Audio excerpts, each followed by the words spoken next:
So ರಾಜ್ಯದಲ್ಲಿ ಮುಂದುವರೆದಿದೆ ಹೃದಯಾಘಾತದ ರಣಕೇಕೆ. ಕುಂತಲ್ಲಿ ನಿಂತಲ್ಲಿ ಹೃದಯಾಘಾತಕ್ಕೆ ಬಲಿಯಾಗ್ತಾ ಇದ್ದಾರೆ ಜನ. ನೋಡಿ, ಇಲ್ಲಿ ತನಕ ಬೆಳಗ್ಗೆಯಿಂದ ರಾಜ್ಯದಲ್ಲಿ ಇವತ್ತು ಹೃದಯಾಘಾತದಿಂದ 6 ಮಂದಿ ಬಲಿಯಾಗಿದ್ದಾರೆ. ಹಾಸನದಲ್ಲಿ 3, ಶಿವಮೊಗ್ಗ, ಹಾವೇರಿ, ಚಿತ್ರದುರ್ಗದಲ್ಲಿ ತಲಾ ಒಬ್ಬ ರೈತ ಪಾಪ ಜಮೀನಿನಲ್ಲೇ ಕುಸಿದು ಸಾವನ್ನಪ್ಪಿದ್ದಾರೆ. ಮತ್ತೊಬ್ಬರು ಜಮೀನಲ್ಲಿ ಕೆಲಸ ಮುಗಿಸ್ಕೊಂಡು ಮನೆಗೆ ಬಂದಾಗ ಸಾವನ್ನಪ್ಪಿದ್ದಾರೆ. ಇಬ್ಬರು ರೈತರು. ಹಾವೇರಿಯಲ್ಲಿ ಮಕ್ಕಳನ್ನ ಶಾಲೆಗೆ ಬಿಟ್ಟು ಬರುವಾಗ ವ್ಯಕ್ತಿಯೊಬ್ಬರು ಮೃತಪಟ್ಟಿದ್ದಾರೆ. ಒಬ್ಬೊಬ್ಬರದು ಒಂದೊಂದು ರೀತಿ. ಯಾಕೆಂದ್ರೆ ಯಾರಿಗೂ ಗೊತ್ತಿಲ್ಲ ಯಾವಾಗ ಹಾರ್ಟ್ ಅಟ್ಯಾಕ್ ಆಗುತ್ತೆ ಅಂತ, ಎಲ್ಲಿರ್ತಾರೋ ಅಲ್ಲೇನೆ. ಆಮೇಲೆ ಇನ್ನೊಂದು ಸೂಕ್ಷ್ಮವಾಗಿ ಅಬ್ಸರ್ವ್ ಮಾಡ್ತಿರೋದು, ಆ ಗೋಲ್ಡನ್ ಅವರ್ ಟೈಮ್ ಕೊಡ್ತಿಲ್ಲ. 60 ನಿಮಿಷ ಗೋಲ್ಡನ್ ಅವರ್ ಅಂತ ಕರೀತಾರೆ ಅಷ್ಟರಲ್ಲಿ ಹಾಸ್ಪಿಟ್ಲಿಗೆ ಅಡ್ಮಿಟ್ ಮಾಡಬೇಕು ಅಂತ.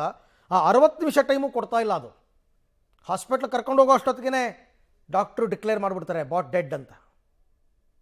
ಇದು ತುಂಬ ಆತಂಕದ ವಿಚಾರ.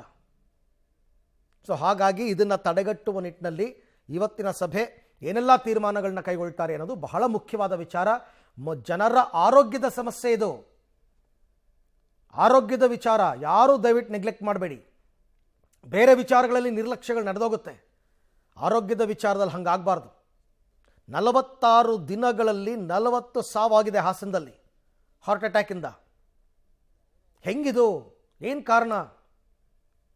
ಹಾರ್ಟ್ ಅಟ್ಯಾಕಿಂದ ಮೃತಪಟ್ಟಿದ್ದಾರೆ, ಬಟ್ ಹಾರ್ಟ್ ಅಟ್ಯಾಕ್ ಆಗೋದಕ್ಕೆ ಏನು ಕಾರಣ ಅದು ಗೊತ್ತಾಗಬೇಕಲ್ಲ. ಆ ನಿಟ್ಟಿನಲ್ಲಿ ಇವತ್ತು ಏನು ಸಭೆಯಲ್ಲಿ ತೀರ್ಮಾನಗಳನ್ನ ತಗೋತಾರೆ, ಪ್ರತಿಯೊಬ್ಬರು ಅದನ್ನು ಸಿನ್ಸಿಯರಾಗಿ ಫಾಲೋ ಮಾಡಬೇಕು. ಪ್ರತಿಯೊಬ್ಬ ನಾಗರಿಕರು ಅದನ್ನು ಸಿನ್ಸಿಯರಾಗಿ ಫಾಲೋ ಮಾಡಬೇಕು. ಈ ಹಠಾತ್ ಸಾವುಗಳೇನಾಗ್ತಾ ಇದೆ ಅದರ ವಿಚಾರದಲ್ಲಿ ಒಂದು ತಜ್ಞರ ಸಮಿತಿಯನ್ನು ರಚನೆ ಮಾಡಿ ಇದರ ಬಗ್ಗೆ ಒಂದು ವರದಿಯನ್ನು ನೀಡಬೇಕು, ಸಂಶೋಧನೆ ಮಾಡಬೇಕು ಅಂತ ಹೇಳಿ ಅವರು ಆದೇಶ ಮಾಡಿದರು.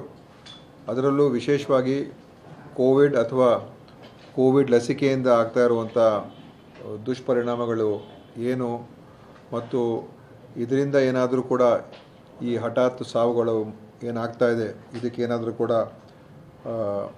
ಒಂದು ಸಂಬಂಧ ಇದೆಯಾ, ಮತ್ತು ಇದರ ಬಗ್ಗೆ ವಿಚಾರಣೆ ಮಾಡಿ ಮತ್ತು ಮುನ್ನೆಚ್ಚರಿಕೆ ಕ್ರಮಗಳು ಮುಂದೆ ಏನು ತಗೊಳ್ಬೇಕು ಅದರ ಬಗ್ಗೆ ಎಲ್ಲ ಅವರು ಒಂದು ವರದಿಯನ್ನು ನೀಡಬೇಕು ಅಂತ ಮುಖ್ಯ ಕಾರ್ಯದರ್ಶಿಯವರಿಗೆ ಪತ್ರ ಬರೆದಿದ್ದರು. ಕಾರ್ಯದರ್ಶಿಯವರು ಕೂಡ ಈ ಒಂದು ಸಮಿತಿಯನ್ನು, ಮುಖ್ಯ ಕಾರ್ಯದರ್ಶಿಯವರು ಸಮಿತಿಯನ್ನು ರಚನೆ ಮಾಡಿ ಡಾಕ್ಟರ್ ರವೀಂದ್ರನಾಥ್, ನಮ್ಮ ಜಯದೇವ ಸಂಸ್ಥೆಯ ನಿರ್ದೇಶಕರು, ಅವರ ಅಧ್ಯಕ್ಷತೆಯಲ್ಲಿ ಅನೇಕ ಅದರಲ್ಲಿರ್ತಕ್ಕಂಥ ಎಕ್ಸ್ಪರ್ಟ್ಸನ್ನು ಆ ಸಮಿತಿಯಲ್ಲಿ ಸೇರಿಸಿ ಅದನ್ನು ಅವರು ಒಂದು ಸಂಶೋಧನೆ ಮಾಡಿದ್ದಾರೆ. ಆ ವಿಷಯದ ಬಗ್ಗೆ ಯಾವ ರೀತಿ ಮಾಡಿದ್ರು, ಹೇಗೆ ಮಾಡಿದ್ರು ಅಂತ ನಮ್ಮ ಡಾಕ್ಟರ್ ರವೀಂದ್ರನಾಥ್ ಅವರೇ ನಿಮಗೆ ತಿಳಿಸ್ತಾರೆ ಆಮೇಲೆ ನಾನು ಮಾತಾಡಿದ ನಂತರ. ಆದರೆ ಅವರು ವಿಶ್ವಮಟ್ಟದಲ್ಲಿ ಏನೇನಾಗಿದೆ ಅದನ್ನು ಕೂಡ ನೋಡಿದ್ದಾರೆ. ಮತ್ತು ಜಯದೇವದಲ್ಲಿ ಅವರಲ್ಲಿ ಇದ್ದಂಥ ಏನು ಮೆಡಿಕಲ್ ರೆಕಾರ್ಡ್ಸ್ ಇದೆ, ಕೋವಿಡಿನ ಪೂರ್ವದಲ್ಲಿ ಮತ್ತು ಕೋವಿಡಿನ ನಂತರದಲ್ಲಿ ಒಂದು ಟೈಮ್ ಫ್ರೇಮನ್ನು ತಗೊಂಡು ಅವರು ಅದನ್ನು ನೋಡಿ ಕಂಪ್ಯಾರಿಸನ್ನು ಹೋಲಿಕೆಯನ್ನು ಮಾಡಿದ್ದಾರೆ. ಸೊ ಆ ಆಧಾರದ ಮೇಲೆ ಇವತ್ತು ಅವರು ನಮಗೆ ಈ ವರದಿಯನ್ನು ಕೊಟ್ಟಿದ್ದಾರೆ. ಈ ವರದಿಯಲ್ಲಿ ಒಂದು ಅವರು ಹೇಳ್ತಾ ಇರ್ತಕ್ಕಂಥದ್ದು, ಕೋವಿಡ್ ಬಂದ ನಂತರ ಕೋವಿಡಲ್ಲಿ ಯಾರ್ಯಾರಿಗೆ ಕೋವಿಡ್ ಆಗಿತ್ತು ಅವರಲ್ಲಿ ಸ್ವಲ್ಪ ಮಟ್ಟಿಗೆ ಹೆಚ್ಚು ಈ ಹೃದಯಾಘಾತಗಳು ಮತ್ತು ಈ ಥರ ಒಂದು ಕಾಯಿಲೆಗಳು ಬರುವಂಥದ್ದು ಹೆಚ್ಚಾಗಿರುವಂಥದ್ದು ಕಂಡು ಬಂದಿದೆ. ಕೋವಿಡ್ ಲಸಿಕೆಯಿಂದ ಅಲ್ಲ, ಕೋವಿಡಿಂದ ಅದು ಆಗಿರುವಂಥದ್ದು.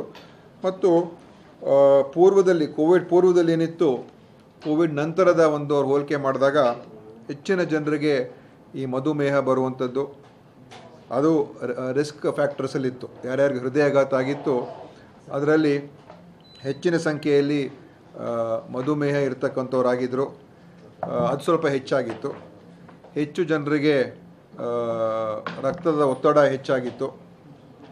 ಹೆಚ್ಚು ಜನರಲ್ಲಿ ಈ ಏನು ಒಬೆಸಿಟಿ ಅಂತ ಹೇಳ್ತೀವಿ, ದಪ್ಪ ಒಂದು ಶರೀರ ಆಗುವಂಥದ್ದು, ಅದು ಕೂಡ ಹೆಚ್ಚಾಗಿ ಅದು ಒಂದು ಕಾರಣ ಆಗಿತ್ತು. ಸೊ ಈ ಥರ ಬೇರೆ ಬೇರೆ ಫ್ಯಾಕ್ಟರ್ಸ್ ಅವ್ರಿಗೆ ಕಂಡು ಬಂದಿದೆ. ಆ ಕಾರಣದಿಂದ ಅದೆಲ್ಲ ಆ ಒಂದು ರಿಸ್ಕ್ ಫ್ಯಾಕ್ಟರ್ಸು ಹೆಚ್ಚಾಗಿರುವಂಥದ್ದು ಅವ್ರಿಗೆ ಕಂಡು ಬಂದಿದೆ. ಸೊ ಈ ಕಾರಣದಿಂದ ಕೋವಿಡಿನ ಪರಿಣಾಮ ಅದು ಖಂಡಿತವಾಗಿಯೂ ಸಾರ್ವಜನಿಕರ ಮೇಲೆ ಆಗಿದೆ. ಯಾಕೆಂತ ಹೇಳಿದ್ರೆ ಆ ಕಾಯಿಲೆಯಿಂದ ಬೇರೆ ಬೇರೆ ಔಷಧಿಗಳು ತೊಗೊಂಡಿರ್ತಾರೆ, ಆವಾಗ ಸ್ಟೆರಾಯ್ಡ್ಸ್ ತೊಗೊಂಡಿರ್ತಾರೆ, ಬೇರೆ ಬೇರೆ ಮೆಡಿಸಿನ್ಸ್ ತೊಗೊಂಡಿರ್ತಾರೆ, ಮತ್ತು ಓಡಾಟ ಕಮ್ಮಿಯಾಗಿರ್ತದೆ.